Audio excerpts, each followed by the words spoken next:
Kehidupan dunia ini sebentar, saudaraku. Sebentar kehidupan dunia ini. Sampai kapan? Demi Allah, saudaraku. Kita ini membutuhkan sekarang, laki-laki di sini yang hadir, yang mendengarkan suara saya dan ini mengikuti ceramah kita. Kita membutuhkan sekarang orang-orang mukmin yang imannya iman baja, bukan iman kerupuk.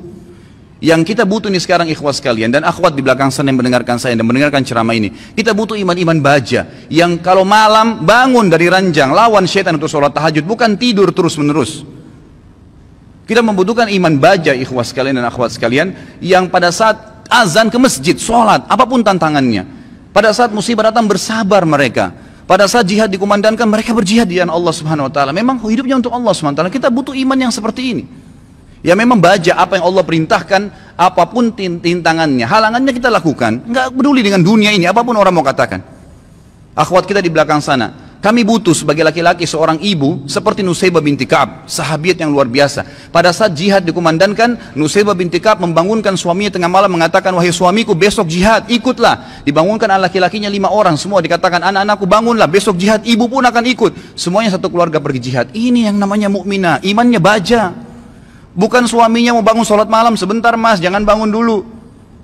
Malah kempes, dikempesin. Suaminya mau poligami, jangan, saya cemburu. Hukum Allah Subhanahu Wa Taala. Kita butuh wanita mukminah seperti Aisyah radhiyallahu anha. Waktu Nabi SAW menikah dengan Zainab, disambut oleh Aisyah dengan senyum, karena dia tahu ini hukum Allah, gitu kan? Masalahnya imannya iman baja, bukan iman kerupuk yang diketuk langsung pecah. Nah ini yang membuat umat Islam lemah, karena iman kita kendor, kempes, tidak ada apa-apa.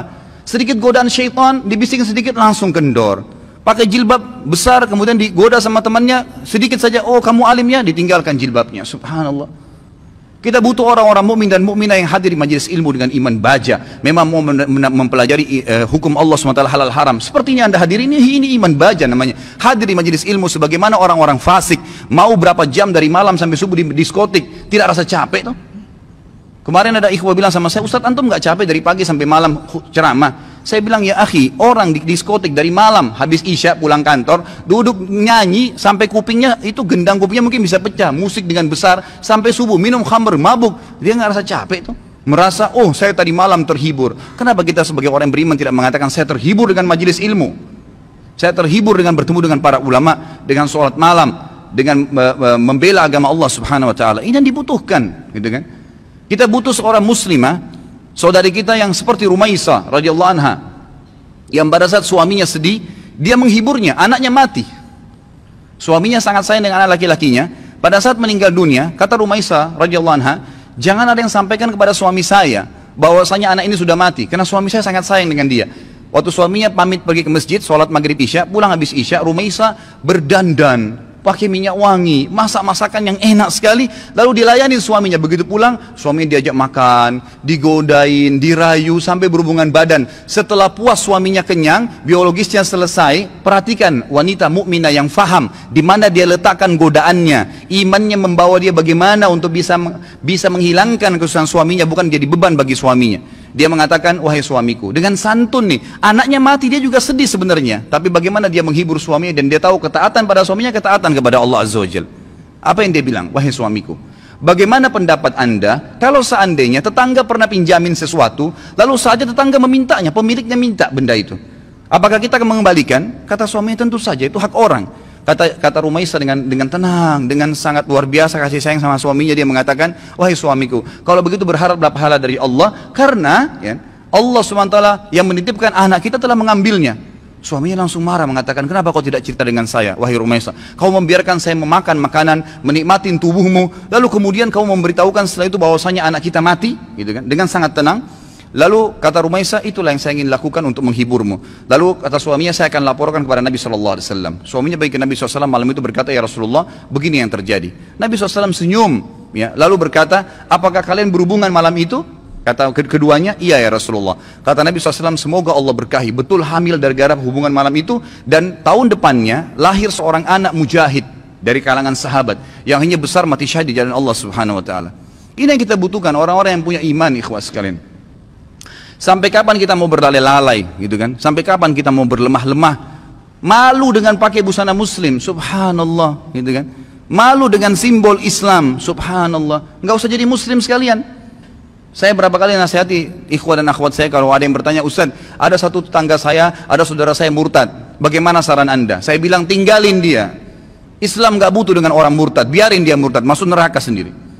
Kenapa kita harus bingung dengan satu orang murtad dan kita tinggalkan orang-orang tetangga kita muslim yang butuh bantuan makan, yang kalau diajak ke masjid mau sholat, itu yang kita dakwahin.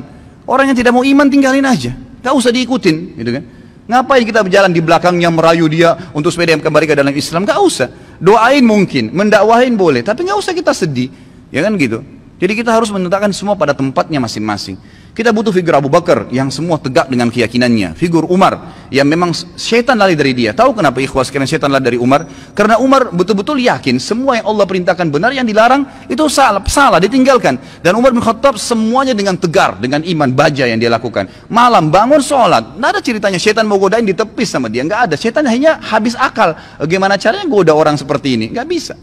Ya kan? Karena dia betul-betul memang itu tinggal ditinggalin. Dan itu hanya dengan iman, ikhwas sekalian. Ini hanya dengan iman.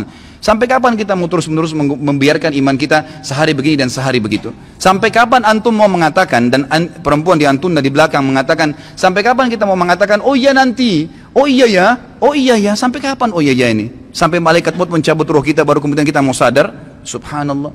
Majelis ilmu seperti ini tujuan utama mengubah menjadi orang yang lebih baik. Kalau antum datang di sini dan tidak bisa mengubah, antum bisa rajin sholat malam, antum rajin menjaga hukum-hukum Allah SWT, meninggalkan yang haram, menikmati yang halal. Perempuan-perempuan di sana di belakang, kalau anda datang ke sini tidak bisa mengubah, anda tutup aurat, anda lebih baik daripada sebelumnya, anda bisa mengatur, ya, menikmati apa yang halal, tidak memamerkan aurat anda di sana sini, maka jangan hadir. Karena majelis ilmu tujuannya untuk itu. Melahirkan orang-orang yang imannya iman tegar, iman baja, yang memang tidak mudah goyah, ikhwas sekalian. Kadang-kadang subhanallah baru diminta waktunya untuk sholat malam, kita nggak mau bangun sholat malam. Bagaimana kalau diminta ditumpahkan darah jalan Allah subhanahu wa ta'ala? Sudah sulit, kan gitu. Baru diminta infak saja, sudah beragam macam bisikan syaitan, kita sudah mengiyakan bisikan syaitan itu. Bagaimana kalau diminta infak jalan Allah subhanahu wa ta'ala? Mengorbankan seluruh harta, pakaian kita bahkan kalau perlu dijual untuk itu. Ini semua karena cinta terhadap dunia yang berlebihan, Allah musta'an. Semoga Allah SWT yang di langit sana yang melihat kita ini menjadikan kita orang-orang yang terpilih di kalangan hamba-hambanya yang dipenuhi imannya dengan iman baja insya Allah dalam hati dan meninggal dalam keadaan syahid.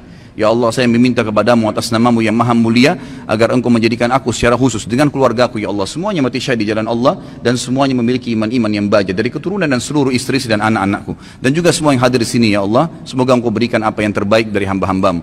Jadi mudah-mudahan kita tidak termasuk orang-orang yang lemah dan orang-orang yang sama sekali meninggal dalam kondisi nanti menyesal. Oh kenapa ya? Oh seandainya ya? Sudah nggak ada gunanya, ikhwah. Sekarang saatnya berubah.